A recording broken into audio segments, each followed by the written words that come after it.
तर माझ्यावर वेगळी जबाबदारी देणार असतील असं रवींद्र धंगेकर यांनी म्हटलं। एकनाथ शिंदेंना वैयक्तिक कामासाठी भेटल्याचंही धंगेकर यांनी स्पष्ट केलं।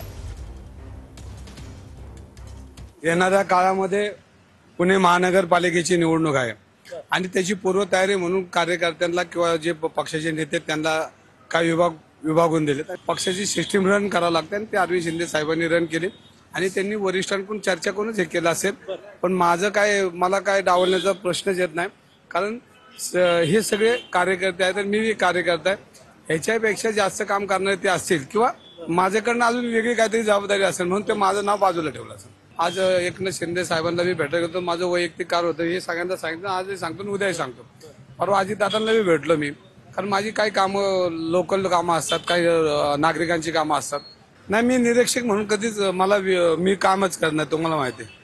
मी काम करताना कार्यकर्ता म्हणून काम करतो। निरीक्षक जे काम करतात हे पक्षाचे वरिष्ठ लीडर असतात आणि वरिष्ठ लीडर जो निर्णय घेतात तो पक्षाला तो हवाल द्यावा लागतो आणि हवाल देण्या इतपत मी काय मोठा नाही। त्यामुळं मी कार्यकर्ता आणि कार्यकर्ता म्हणून ती जी मला जबाबदारी ती मी घेणारच आहे।